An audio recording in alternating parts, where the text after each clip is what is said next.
امام شافعی فرماتے ہیں جن گھروں میں لوگ فجر کی نماز کے وقت سوئے ہوتے ہیں ان گھروں میں رزق نہیں آتا. آپ فرماتے ہیں فجر کا وقت اللہ کے دینے کا وقت ہے، اس وقت اللہ بانٹتا ہے. حضور صلی اللہ علیہ وسلم کا فرمان ہے نا حدیث میں کہ تہجد کے وقت اللہ پہلے آسمان پہ نزول جلال فرماتا ہے جو اس کی شان کے لائق ہے تہجد کے وقت، اور وہ کہتا ہے مانگو میں تمہیں عطا کروں گا. یہ لینے کی باری آئے تو بندہ سمیٹ سماٹ کے اندر گھس جائے.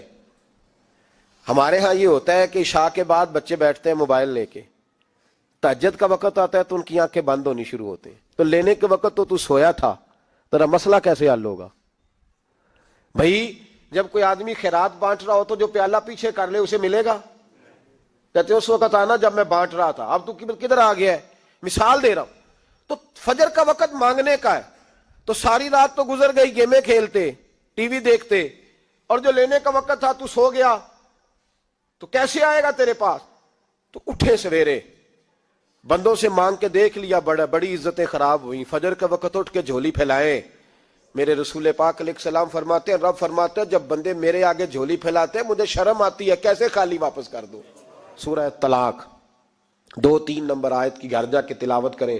رب کریم نے فرمایا وَمَن يَتَّقِ اللَّهَ يَجْعَل لَّهُ مَخْرَجًا، فرمایا جب تو اللہ سے ڈرے گا تو اللہ ہر مشکل سے نکلنے کا تجھے رستہ عطا فرما دے گا. اور کیا خوبصورت انداز ہے قرآن مجید کا، اور ہم نے اس کا لاکھوں بار تجربہ کیا، بیسوں اور سینکڑوں بار یہ چیز ذاتی طور پر پریکٹیکل سے گزری. اللہ نے فرمایا ہر مشکل سے نکلنے کا رستہ بھی دے گا، وَيَرْزُقْهُ مِنْ حَيْثُ لَا يَحْتَسِبُ، اور اللہ تجھے وہاں سے رزق دے گا کہ تو نے کبھی سوچا بھی نہیں ہوگا. وَيَرْزُقْهُ مِنْ حَيْثُ لَا يَحْتَسِبُ، سے دے گا کہ تو نے کبھی سوچا بھی. ایک صحابی تھے حضرت عوف بن مالک رضی اللہ تعالیٰ، کہتے میرا بچہ کافروں نے قید کر لیا، گھر میں غربت پہلے بڑی زیادہ تھی، میں دروازہ رسول پہ آیا، حضور اب کیا کروں؟ تو کہتے ہیں نبی پاک نے فرمایا بھروسہ اللہ کی ذات پہ کر، توکل اللہ کی ذات پہ کر، اور گھر جا کے تسبیح لے کے میاں بیوی بیٹھ جاؤ اور پڑھو لا حول ولا قوت الا باللہ العلی العظیم، جاؤ پڑھو جا کے. کہتے ہیں میں گھر بیٹھا ابھی چند تسبیحاں پڑھی تھی کہ دروازے پہ دستک ہوئی، دروازہ کھولا تو میرا بیٹا دروازے پہ کھڑا تھا، پلٹ کے دیکھا تو 400 بکریاں بھی لایا تھا. اور میں نے کہا بیٹا یہ کیسے آ گئی؟ کہنے لگے ابا جی مجھے ایک حویلی میں کافروں نے قید کیا ہوا تھا، میں بڑا پریشان تھا، لیکن ابھی تھوڑا دیر پہلے پتہ نہیں کیا ہوا، میں نے یوں ہاتھ لایا تو رسیاں کھل گئی، باہر نکلا ہوں تو 2-3 بندوں پہ نیند کا ایسا غلبہ تھا کہ بے ہوش ہو کے گرے ہوئے تھے. 400 بکریاں بھی تھی، میں نے دروازہ کھولا بکریاں میرے ساتھ دوڑنے لگ گئی ہیں، تو میں 400 بکری بھی لے آیا ہوں، پلٹ پلٹ کے دیکھتا رہا ہوں پر میلوں کا سفر ہوا وہ آئے ہی نہیں. تو والد کہنے لگے بیٹا چلو پہلے مصطفیٰ کریم سے جا کے پوچھ لے، دیکھیں کیسے مالی مسئلے حل ہوتے ہیں. حضور سے جا کے پوچھیں کہ ہمارے لیے جائز بھی ہے کہ نہیں. کہتے ہیں دروازہ رسول پہ جا کے ہم کھڑے ہوئے تھے کہ نبی پاک نے فرمایا دیکھا رب کریم کا فضل، دیکھا، فرمایا تیرا بیٹا بھی آ گیا، تیری غربت کا بھی حل ہو گیا ہے، یہ کافر کا مال ہے، اسے مال غنیمت سمجھ کے استعمال کر، تیرا ہی ہے. تو لا حول ولا قوت الا باللہ العلی العظیم پڑھیں تو رزق میں پڑھیں گے انشاءاللہ، بول کے بتائیے پڑھیں گے انشاءاللہ تعالی. لیکن سنی قوم تویز پہ لگ گئی ہے، کہتے ہیں وظیفہ پڑھنا پڑتا ہے. آپ لکھ کے دے گلے میں ڈالنے کے لیے تاکہ وہ ڈالتا جاؤں اور میرے اوپر پیسوں کی بارش ہوتی جائے. وظیفہ پڑھیں، وظیفہ پڑھیں. سنیں ایک اور وظیفہ سنیں، امام قرطبی نے تفسیر قرطبی میں لکھا رزق کی برکت کا وظیفہ. امام قرطبی نے لکھا ہے حضرت انس بن مالک رضی اللہ تعالیٰ عنہ کہتے ہیں ایک شخص حضور کی بارگاہ میں آیا، کہا یا رسول اللہ صلی اللہ علیہ وسلم غربت بڑی ہے، بڑا دکھی ہوں، بڑا پریشان ہوں. تو حضور نے وظیفہ بتایا، فرمایا جب بھی گھر جاؤ نا گھر والوں کو سلام کہنی ہے، السلام علیکم. یعنی کب کہنی ہے؟ جب بھی جاؤ. کب کہنی ہے؟ یعنی گھر سے نکلے ماچس لینے کے لیے، واپس آ کے کہنا السلام علیکم. پھر گھر والوں نے کہا ہو یاد نہیں رہا تھا وہ تو چینی بھی ختم ہو گئی ہے، پھر گئے چینی لینے تو واپس آ کے پھر السلام علیکم. انہوں نے کہا خو ناراض نہ ہوئیے گا، پتی بھی نہیں چائے کی. اب واپس گئے تو پھر واپس آ کے کیا کہنا ہے؟ تو نبی پاک صلی اللہ علیہ وسلم نے فرمایا جب بھی گھر جا السلام علیکم کہے اور 3 دفعہ سورۃ اخلاص پڑھ دے. اور سورت بھی وہ بتائی جو سب کو آتی ہے، قل هو اللہ احد اللہ الصمد لم یلد ولم یولد ولم یکن لہ کفوا احد. 3 دفعہ یہ پڑھ دے. صحابی بڑے سیانے تھے، بڑے مسئلے حل کرتے تھے ہمارے.